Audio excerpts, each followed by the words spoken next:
Итак, я проповедую сегодня на теме Деяния, Второзаконие, 10 глава, 8-11 стихи. Я проповедую на теме A Minister's Primary Function. Первичное или первичное, основное задача, призвание служителя. Первичное, основное призвание служителя. Постараюсь очень коротко говорить вам главное. Если вы поймете эту проповедь сегодня, конечно, это может потрясать вашу доктрину о христианстве и о Боге, но если вы поймете это, вы будете видеть Евангелие по-другому и понимать Бога по-другому и сами быть другие. Это одна из причин, почему мы изменяем нашу церковь, название от слова веры посольства Бога. Второзаконие 10, 8-11 стихи. В то время отделил Господь колено Левино, чтобы носить ковчег завета Господня, предстоять перед Господом, служить Ему и благословлять именем Его, как это продолжается до сего дня. Потому нет левиту части и удела с братьями его. Сам Господь есть удел его, как говорил ему Господь, Бог твой.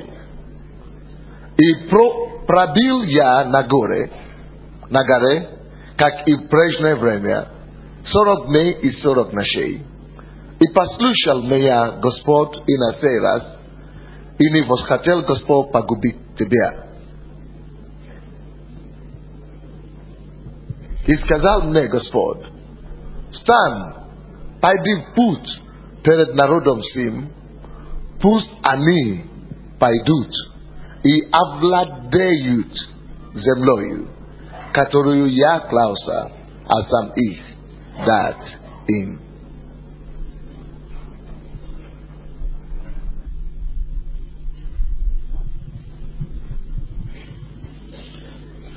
Первичная задача или призвание, или как я сказал, призвание, да? Служителя. Окей.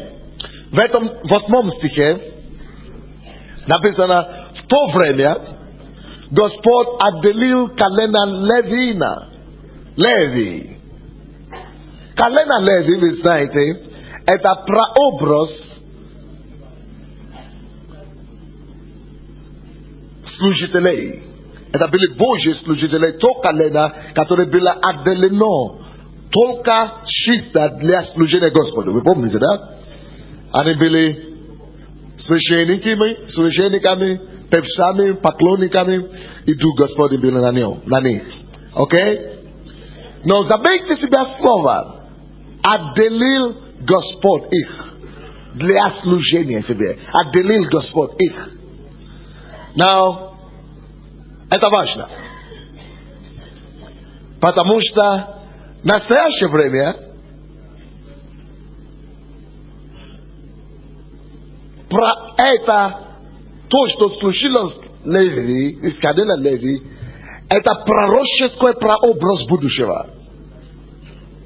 И сегодня этот народ, который отделен Господом для себя, есть церковь. Итак, экклесия, что такое церковь?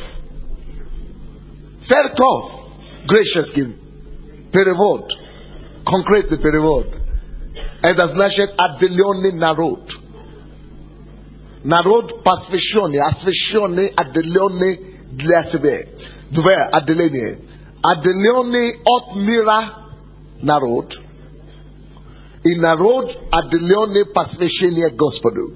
Точно то, что символизировала колено Леви. Сейчас мы есть это колено. Если тогда было только одно колено в Израиле, то на сегодняшний день, то это вся церковь. Мы исполняем это пророческое предназначение. Если тогда служители Божьи, священники Христа могли быть только колено Левины, из колена Левины, то в этот раз, из-за того, что мы все отделены и посвящены Господу для служения Ему, нас, всех верующих, Господь назвал Откровением 1:5-6 царственное священство, царями и священниками Господу Богу нашему. Аминь. Что это обозначает? Важно, чтобы вы знали, что христиане все, когда я говорю основное призвание или задача служителя, мы все, Божьи глаза, Он видит всех нас как служителей. И слушайте, это было то, что мы имеем сейчас в Новом Завете. Это всего лишь возвращение оригинальному плану, который имел Господь. Давайте мне вам дать какое-то шокирующее пояснение в этом направлении. Изначальный план Бога не было, чтобы было колено Леви служители Ему. Нет, это не входило в Его план. Это запасной вариант, потому что не получилось оригинальный план. Каков же был оригинальный план Божий? Оригинальный план Божий был таков, чтобы иметь целое государство, которое было посвящено Господу и отделено от мира. Израиль был выбран быть этим государством. И Бог освободил Израиля из Египта, чтобы быть себе царством священников. Окей? Я не хочу, чтобы вы меня, конечно, поверили на слово. Давайте посмотрим слово. Исход. Быстренько, потому что у меня нет времени. Но я еще вам должен подтвердить в слове, а то у вас теология очень сильно рухнет. Исход. 25 глава.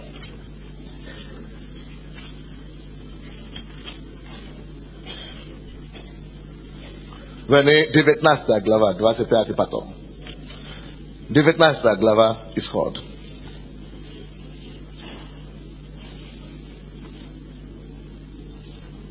С 4 по 6 стихи. 19 глава, с 4 по 6 стихи. Вы видели? Бог говорит. Заметьте себя, что это было в 3-й месяц после выхода из Египта. В первом стихе написано так. 4 стих. Вы видели, что я сделал египтянам, и как я носил вас, как бы на орлиных крыльях, и принес вас к себе. Весь народ, всю страну, Бог нес, как бы на орлиных крыльях. Это наша судьба сегодня. Быть Божьим народом, и чья жизнь была бы сказочная.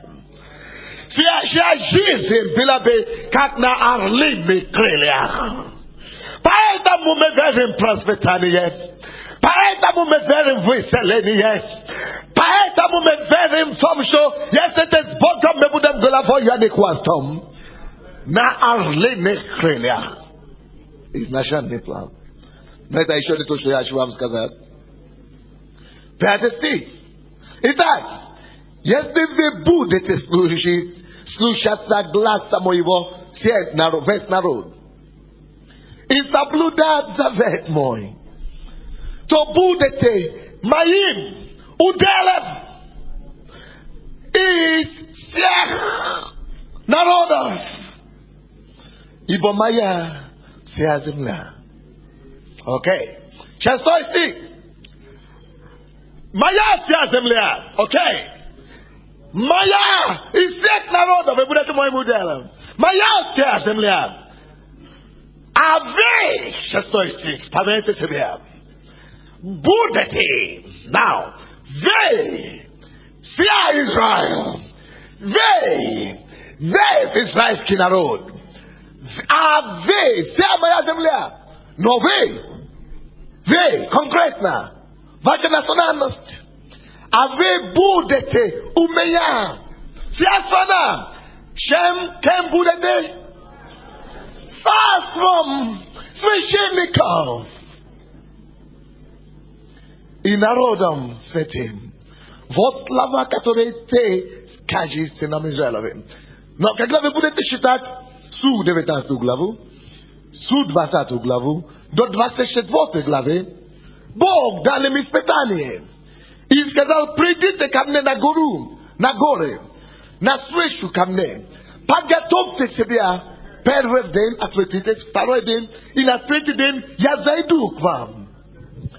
Но когда третий день пришло, они сказали на пути к Богу, на горе, сказали: ты знаешь, Моисей, мы не пойдем, мы боимся. Ты один пойди, встретись Господу. Отказались быть избранным народом, быть священником. Они говорят: ты послушай, что он тебе скажет, и передай нам. Мы боимся, чтобы не умереть нам. И тогда только Господь, только после этого вышел с вариантом, что вы отказались. Он сначала хотел отказаться от них. Но потом говорит, что хорошо, ты, Моисей, из-за тебя. И так далее, и так далее. А потом, уже потом, он отделил эту линию колена, чтобы одно колено из-за того, что весь народ отказал, представляло отца его, это оригинально. Но изначальный план Божий, чтобы вся Израиль была царством, страною. Царство это как страна, царством одних священников для всех народов земли. Но то, что было потеряно из-за несостоятельности Израиля в Ветхом Завете, Бог послал второго Адама. Бог дал нам по благодати и по жертвенности Христа. Иисус опять искупил нас от грехов и сделал нас, 1 Петра, 2 глава, 9 стих, род избранный. Все, кто примет Иисуса, Господь приходит сам к Нему своим духом, входит в Него и начинает жить в Нем, чтобы сделать его царем и священником. Вы род избранный теперь христиане, царственное священство, народ избранный, святой, чтобы возвещать славу призвавшего вас. Все вы. Откровение, 5 глава, 10 стих, написано, что и нас Он поставит царями и священниками, чтобы мы царствовали на земле. Священники и цари Божьи. Вы слушаете меня или нет? Алло, это очень важная вещь, что я хочу говорить.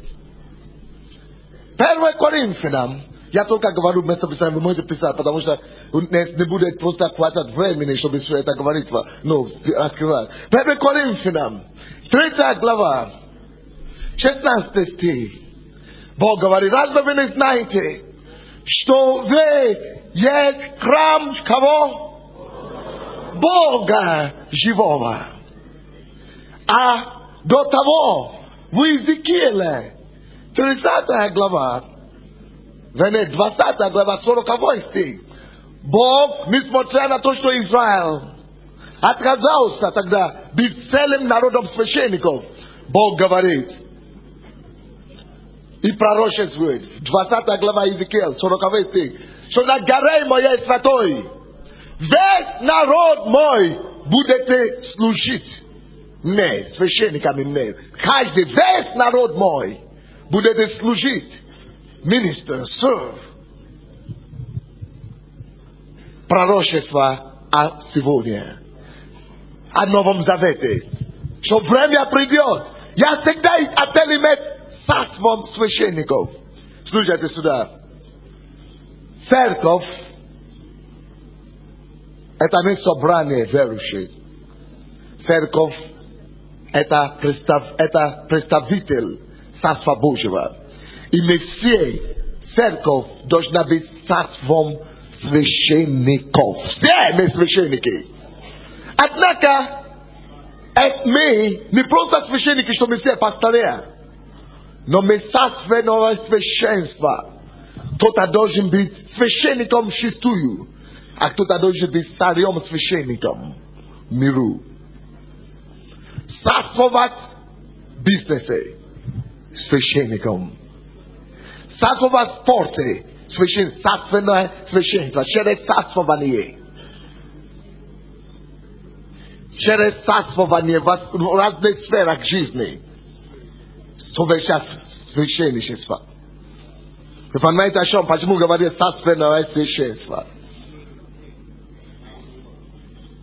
Но вы все должны видеть себя. Бог вас из своего мира призвал всех вас, чтобы быть царем и священником. Но однако, зачем Богу надо было, чтобы народ какой-то нес его? Зачем надо было Богу, что Он говорит, в этот место, который мы читали, вот откуда мы начали, да? Второзаконие, 10 глава, 8 стих говорит, Бог отделил Господь колено Левину, это было колено. Но теперь, если мы уже поняли, что все христиане есть как Левия теперь, все мы есть служители теперь, да? Все мы отделены для Господа, все мы освящены для Господа и посвящены служению Ему, все мы священники. Что это обозначает? Какое же самое главное наше задание? Первичное задание служителя. Мы уже поняли, что мы все служители, мы все цари священники, царственное священство, род избранный. Какое тогда первичное наше призвание? 10 глава, 8 стих, Второзаконие.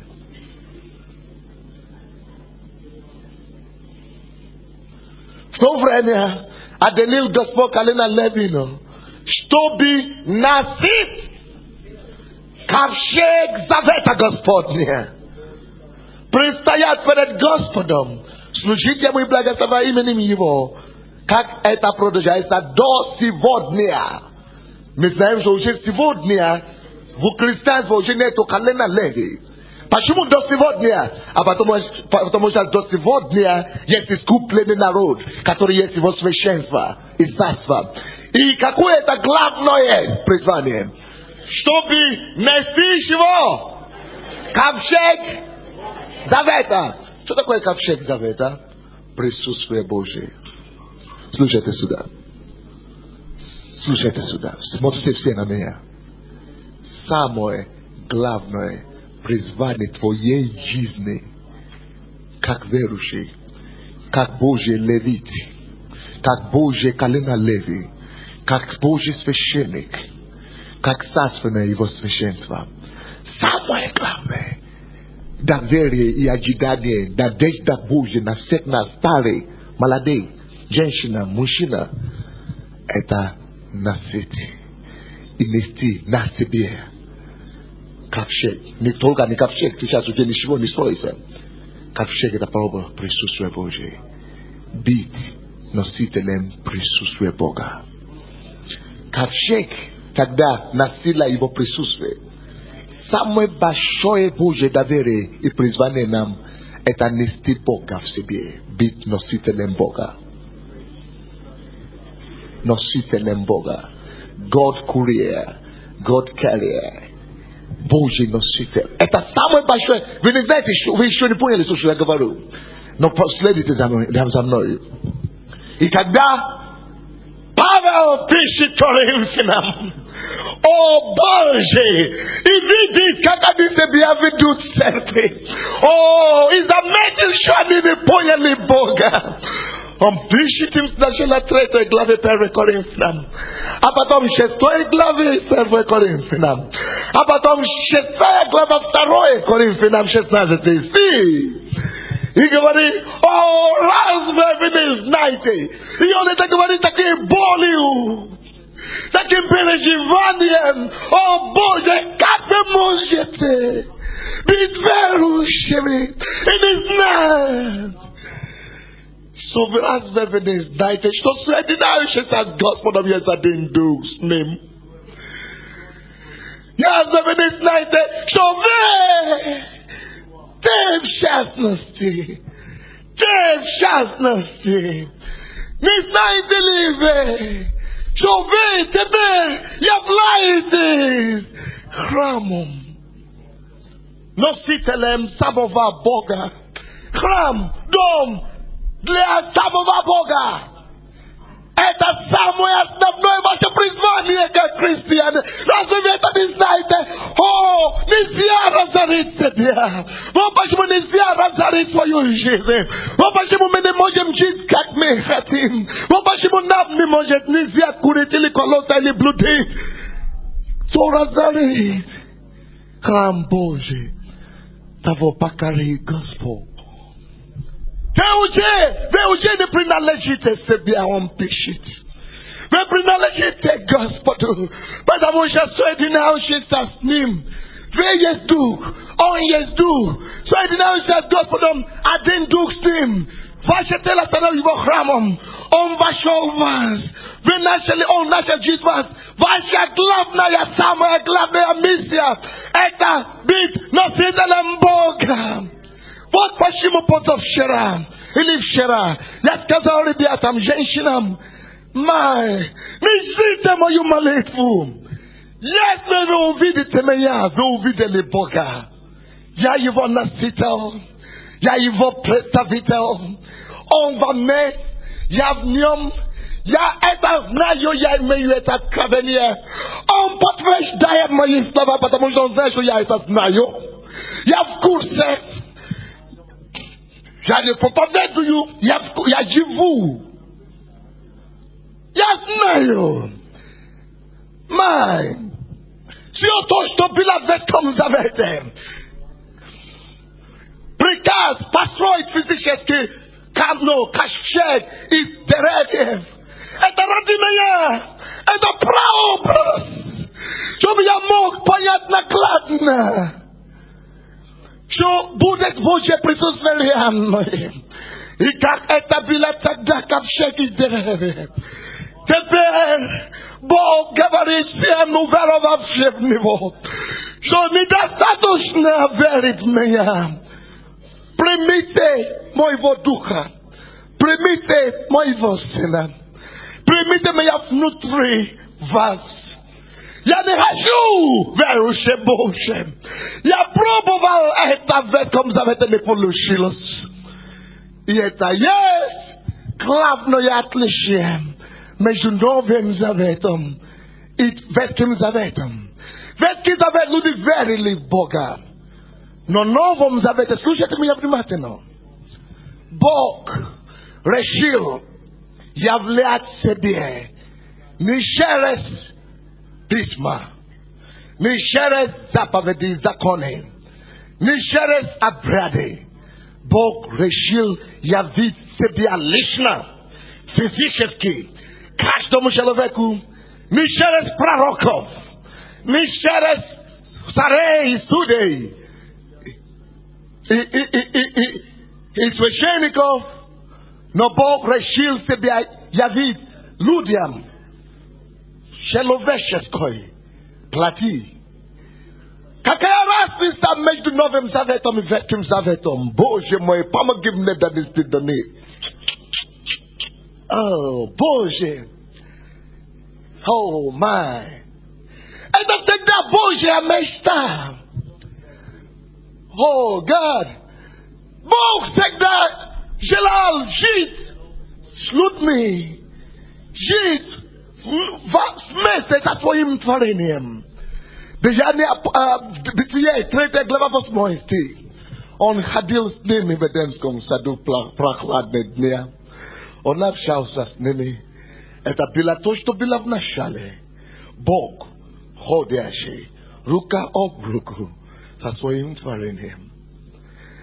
Ibog. Hatel vernus. Ivo Pristus venam. Patamusha. Ludia eta patiriali. Kek desa greshili. Bog. Adeliusa. Sheloveka. Shelovek. Patirial boga. Ivo Pristus ve. Bog sal is name. Bog. Vet kizavet. Eta papetok bogu. Vernusa. Vabetovane sa swoim narodom. Now, slušajte mě vнимательно. Я не могу за один день вам эту проповедь считать, что вы поняли. Но я постараюсь. Это Ветхий Завет. Это не неудавшийся эксперимент. Из третьей главы Ветхого Завета до Матфея, до начала Нового Завета, это были попытки Бога вернуться жить в середине и вместе с твоим народом, как это было в Эдемском саду. Он попытался это делать через законов, не получилось. А потом он начал выбирать мужей, пророков, и делал так, чтобы его дух был на них. И чтобы по вдохновению его духа они пытались являть его людям. Он поднял Моисея, но люди не видели Бога. Он поднял Аарона, люди не видели Бога. Он хотел явить себя людям. А жить среди них. А потом он придумал скинию. И говорит, постройте, я приду, буду жить среди вас. Это всегда была его мечта. Поэтому он придумал ковчег. Чтобы вы думали, чтобы вы знали, что я буду среди вас жить. Не получилось. Скинию придумал, чтобы они строили. Чтобы они подумали и поверили, что я внутри вас живу и вместе с вами. Но люди не могли его принять. Он поднял Илью. Люди не видели Бога. Он хотел себя явить, чтобы они его приняли. Всегда возвращали валу. Всегда возвращали к богам и ним. Он поднял царей. Он поднял священников. Он поднял судей. Он поднял пророков. Это не удавшийся эксперимент. А потом он придумал еще другой вариант. Давайте будем строить храмы. Он поднял Соломон, чтобы построить ему не скинию на этот раз, но храм великий, который был впечатлительный. Огромное золото, огромные декорации. И чтобы люди могли видеть что-то видимое и воспринять его присутствие опять. То, что было потеряно в Эдемском саду. Но опять не получилось. Бог слишком много любит нас, чтобы покинуть нас и оставить и забить нас. Всегда жаждал быть с нами, возле нас, помогать нам, указывать нам путь, поддерживать нас, открывать нам глаза и делать нас себе подобными. Но даже этот храм не получилось. Люди не видели Бога Моисея, не видели в Илью, не видели в Елисея, не видели в Давида, не видели в Соломона, не видели в пророка. И что Бог решил делать? Бог решил никогда больше не являть, не пытаться прийти, жить и являть себя вне людям через чего-то. Письма, законов, постановления, изданий других людей. Бог придумал Новый Завет. О, Боже! Что такое Новый Завет? Все то, что я сказал по поводу скини и попытки Бога вернуться и жить среди своего народа, напишите это себе, чтобы вы могли проверить.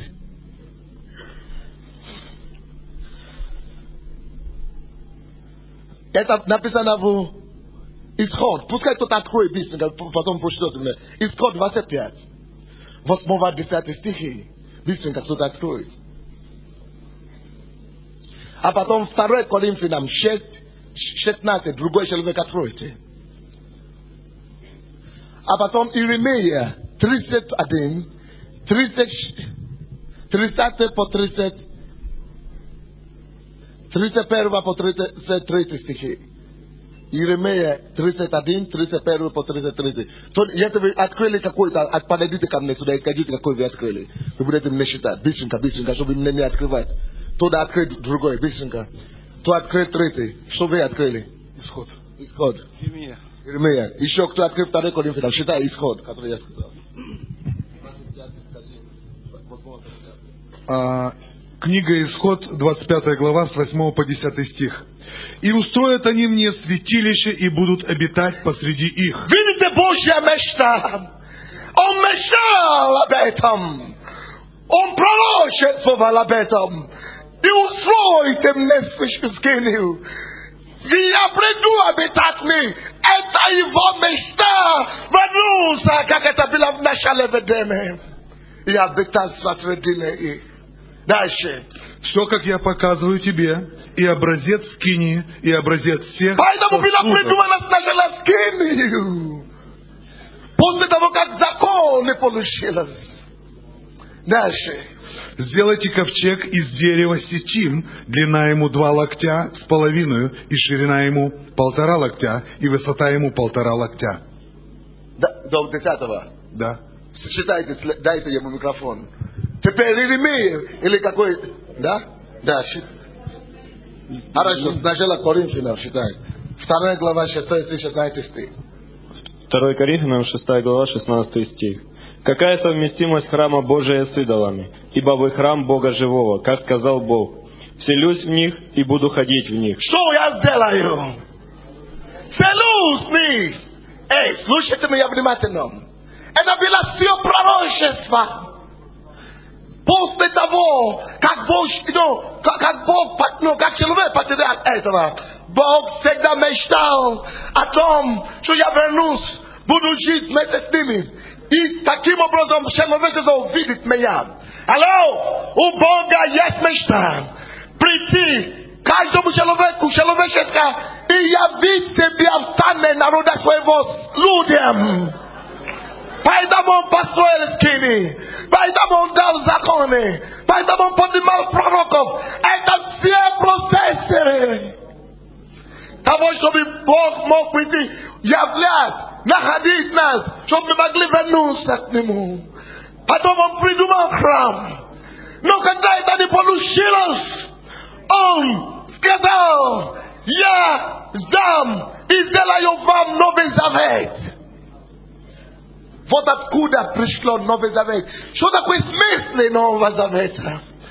Это значит, теперь я больше не буду питаться через закон, через пророков, через индивидуума, через людей. Я сам вселюсь внутри их. Новый Завет обозначает тот период, когда Господь заключил завет, послал являться. Бог являться не через закон, не через постановление, не через храм, не через скинию, не через ковчег, но являть себя в человеческой плоти. Открой мне, пожалуйста, Евреям 10, 5-6 стихи, приди сюда опять считать. И говорит: я теперь Новый Завет. И в чем суть? Я теперь не буду являться людям из мира. Бог будет сам ходить на земле.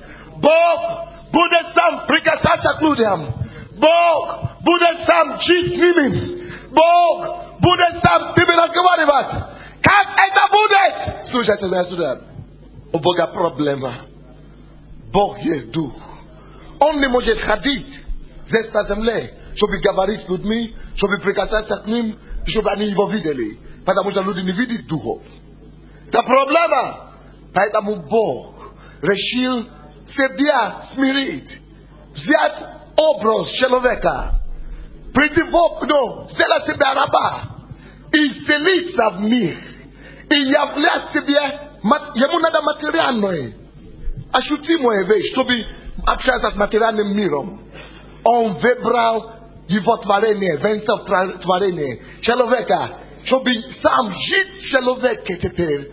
Использовать их руки, как его руки прикасаться к людям. Использовать их ноги, чтобы ходить, их язык говорить наш человеком на его языке.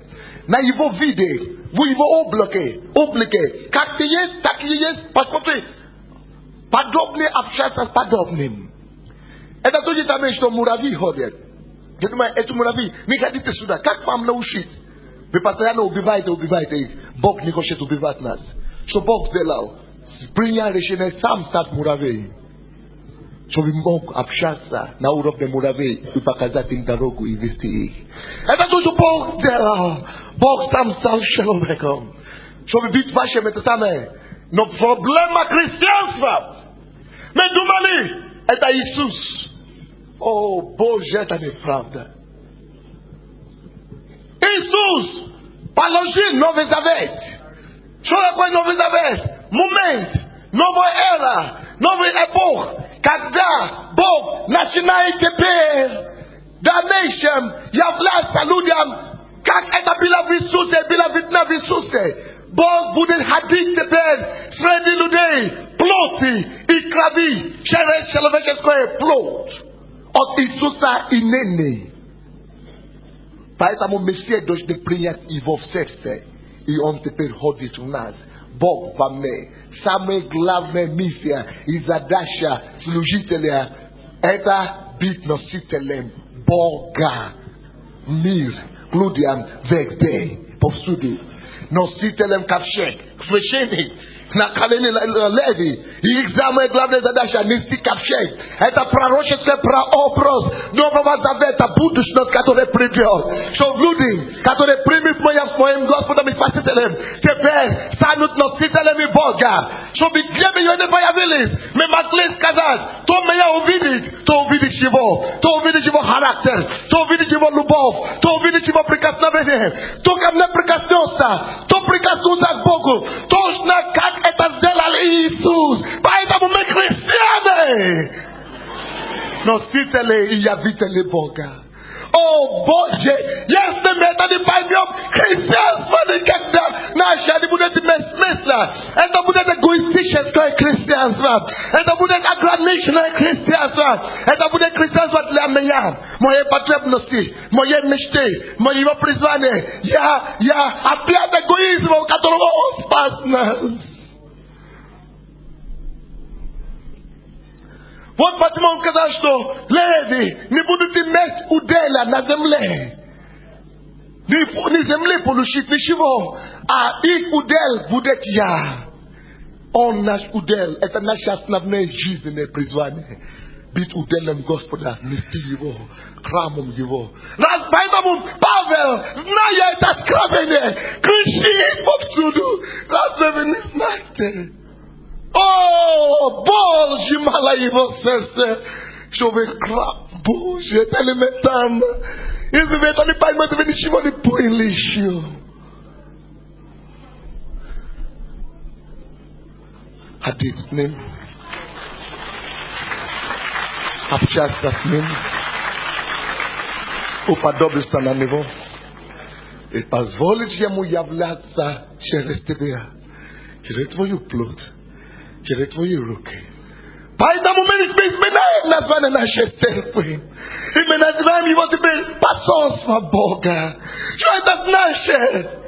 Это его церковь, это его представительство на земле. Кто такой член церкви? Послы Божьи.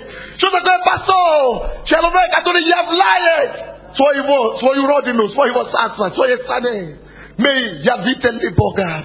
О, он говорит: я дал вам служение с примирения. И как бы сам Бог говорит, взывает через нас. Сам Бог через меня говорит вам сегодня. Сам Бог через мои руки прикасается к вам. 2 Коринфянам 5 глава 20 стих. Как бы сам Бог через меня ходит. Как бы сам Бог через мой голос взывает. Как бы сам Бог через меня, как Он это делал через Иисус. Вот что такое суд Нового Завета. Что это обозначает? Читайте дальше, закончите это Иеремия, который мы начали читать. Вот наступают дни, говорит Господь, когда я заключу с домом Израиля и с домом Иуды новый завет. Не такой завет, какой я заключил с отцами их в тот день. Новый завет! Что такое новый завет? Не надо вам пытаться убедить, что Бог есть через бумаги и книги и законов. Новый завет! Союзник. Вот это новый завет. Считай дальше. Не такой завет, какой я заключил с отцами их в тот день, когда взял их за руку, чтобы вывести их из земли египетской. Тот завет мой они нарушили, хотя я оставался в союзе с ними. Ветки завет, попытки всего лишь. Не помогло, не получилось. Дальше. Говорит Господь.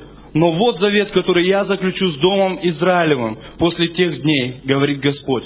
Вложу закон мой О, в их. слава тебе, Господь, во внутренности, потому что Он сам там будет жить.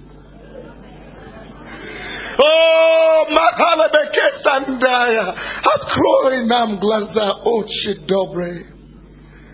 Прошу тебя об этом, дай нам увидеть тебя.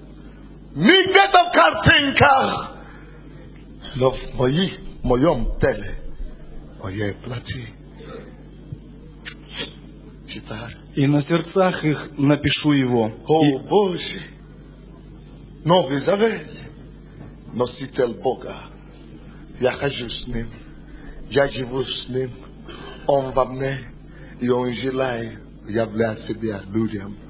Почему Павел говорит, уже не я живу, Христос живет во мне, через меня. Вот что такое христианство! Христианин! Человек, который одержимым Христом, который уже сам себя не управляет. Христос через него. Дальше. И буду им Богом, а они будут моим народом. Одни. Читайте, пастор. Евреям 10 глава, Читайте, слушайте, это Евреи 10 глава, 5-6 стих. 5 стих. «Посему Христос, входя в мир, говорит, жертвы и приношения ты не Он восхотел». отменил жертвы. Новый Завет должна быть. Уже не нужно будет жертвы. Уже не нужно будет храмы. Уже не будет нужны скини. Уже не нужны будут ковчеги. Уже не нужны будут законы. Не нужны жертвы. Что единственное надо, считай. Но тело уготовано Тело! мне. Уготовьте мне. Тело! Дайте мне тело, я наполню его самим собою. Тело! Body, flesh. And I will reveal myself in it through you. That is the new covenant. Новый Завет, тем, кто заключается. Время теперь, когда Бог говорит, жертвы уже не надо.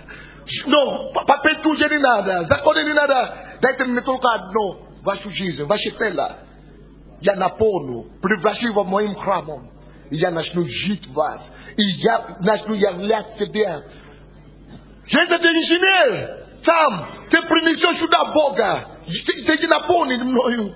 Ты спортсмен, ты принес сюда Бога, Царство Божие. Ты в тебе тело дай мне. И этим ты приносишь меня, утверждает меня, мое господство, мое присутствие. Поэтому он говорит, ковчеги Божьи делайте и поставьте на плеча левитов, на плеча Леви, колено Леви. Это только их задание. Нести меня. Это только твоя основная задача. Плоти, тело ему нужно. Он говорит, мне не нужны жертвы.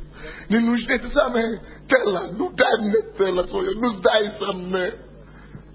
К сожалению, многие из нас говорим, мы приняли его. И продолжаем контролировать свое тело. И никогда ему не даем, чтобы это стало его. И стараемся делать жертвы, делать что-то, бегать туда-сюда, впечатлять его, делать жертвы опять. Служу тебе, я что-то делаю, не тут надо. Отдай ему твою волю, отдай ему твое тело. Пускай он проявляется через тебя. Он говорит, жертвы мне нужны, ну пойми. Приношение тоже уже не надо. Тело уготовленное. Когда ты пойдешь в бизнес, вот, дай мне тебе полностью. В этом бизнесе я приду туда. Через твое тело. Мне нужно тело, я дух. Я не могу функционировать в физическом мире. Мне нужно тело. Ну. Там. Поэтому царство Божие. Мы все служители. Священники и цари. Потому что Христос, и мы должны быть царство. Все царства священника. Носители Бога. Вот почему все, что вы видели сегодня, происходит. Я не проповедник. Я не учитель. Я друг Бога. Я носитель Бога. Я подчинен Его. Я умираю и стараюсь уменьшиться, чтобы Он увеличился. Я читаю Библию, чтобы понять две вещи. Каким Он был. И этим понять, каким Он хочет быть через меня и во мне. Каким Он был, каким Он есть, и каким Он хочет быть во мне для мира, через мое тело, мою плоть, мою жизнь. Вот Новый Завет! Когда они увидели апостолов, они сказали, они не грешники, но они были с Иисусом.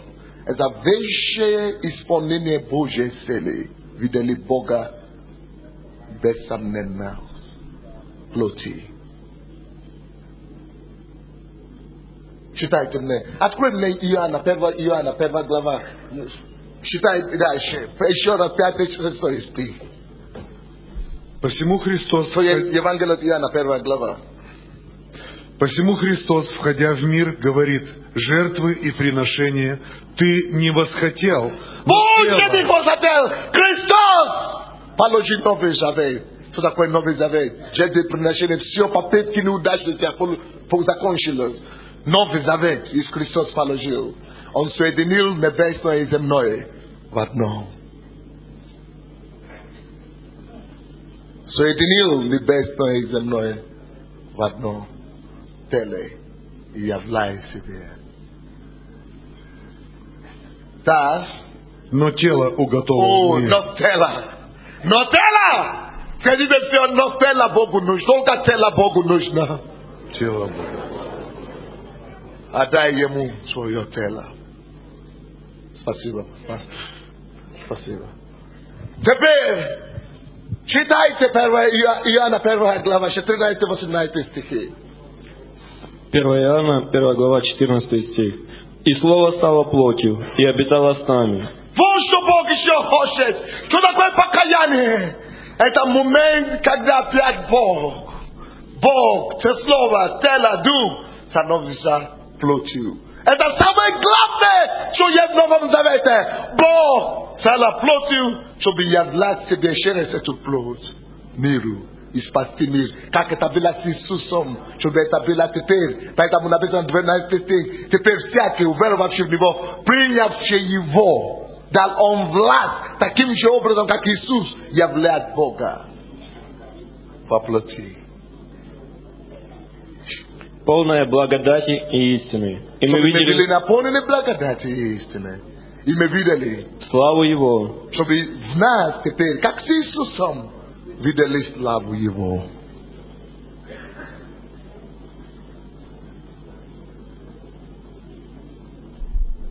Как о сыновей Божьих. Теперь считайте мне 17-18 стих. Ибо закон дан через Моисея. Закон не получилось. Благодать же и истина. Но слава Богу за благодать и истину. Уже не надо пытаться, уже не надо наблюдать, только благодать. Произошли через Иисуса Христа. И 18 стих. Бога не видел никто никогда. Никто не видел. Поэтому Бог придумал план, чтобы все теперь начали видеть Его. Как? Единородный Сын, да. Сущий в недре отчим, Он явил. Он явил. Где Он явил? Иисус явил. Через Его дело плоти. И с этим Он положил Новый Завет. Когда всем теперь, все должны принять Его, чтобы являть Его. Вот почему 2 Коринфянам, 3 глава, 2-3 стих говорит: вы pisma всеми считаемыми. Вы, вас люди должны видеть и считать Бога, и понять Бога, и слышать Бога. Поэтому то, что я делаю здесь, главным образом, я не говорю вам, я не учу вам, я являю вам Бога. Мои слова, мои поступки, мое отношение с Ним, мои молитвы с Ним, точно как это делал Иисус. И в результате, как Бог это подтверждает. Это самое главное наша задача. Куда бы мы ни шли в мир, на работе, дома, на улице, знай это. Самое основное требование Божье для тебя — быть носителем Бога. Ты Его храм.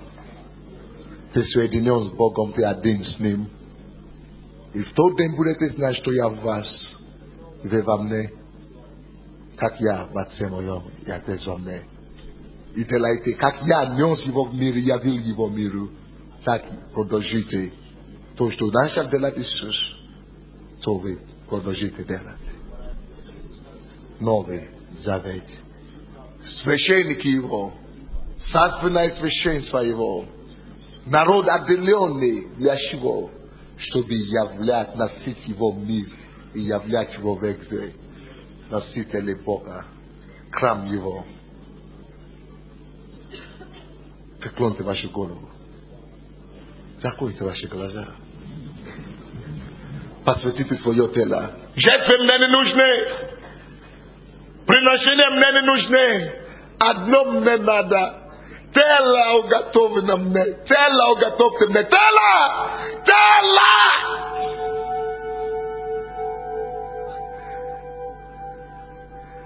Отдай свою жизнь Ему полностью. Дай твое тело. Что уже не я живу. Все, я уже не хочу жить. Я хочу быть твоим послом Бога на земле, явителем Его, храм Его, как Иисус это делал. Новый Завет.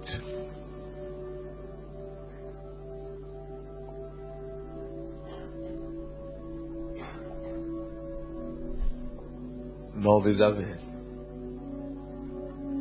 О Господь, я прошу Тебя, Отче благой, открой глаза всем. Это слишком мало времени, чтобы это все донести до них.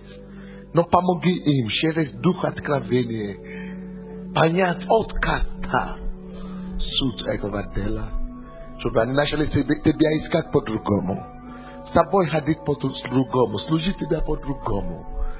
Я прошу и умоляю Тебя, Боже мой, делай эти Твоим храмом на самом деле не в слова, но на деле. И делай, Боже мой, чтобы мы стали носителями и явителями Бога на земле. Дабы мы не были в какой-то сфере жизни, чтобы мы приносили Твое царство. Как посланы Твои повсюду, на всякое место. И чтобы все, кто сталкивается с нами, видели Тебя и воздавали Тебе славу. Тебе слава и хвала во имя Иисуса Христа. И весь народ Божий сказал: дайте Богу славу.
Слава.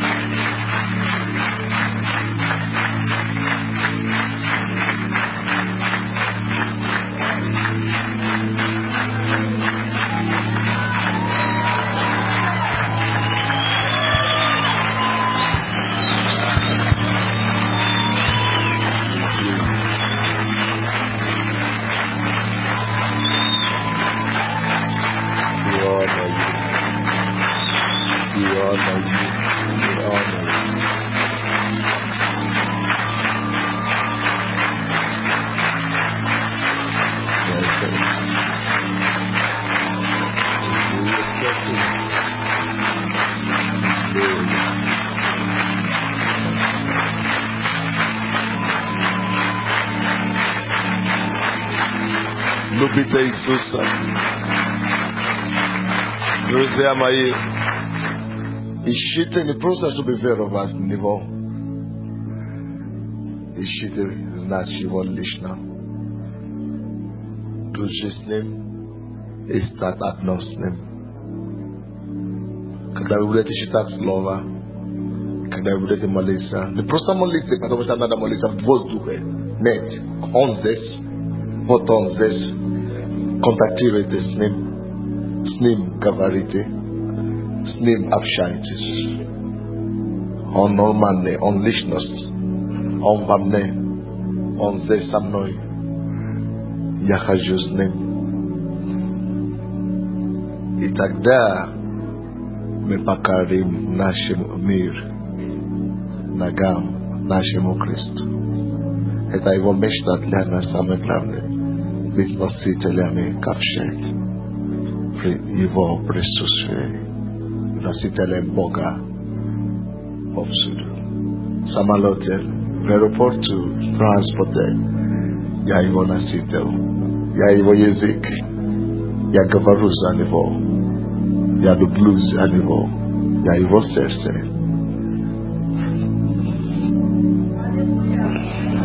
Спасибо. Спасибо.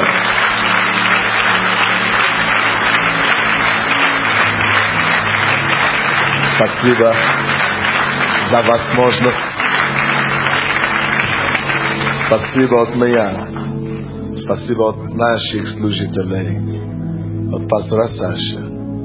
От пастора Тамара Николаевна. От телевизионной команды, которые с нами приехали.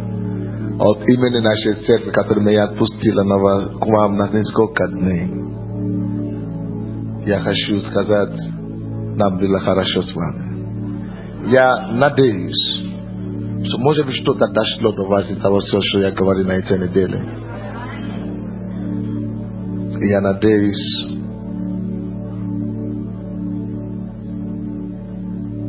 мы воспользуемся это все. И мы угодим Ему.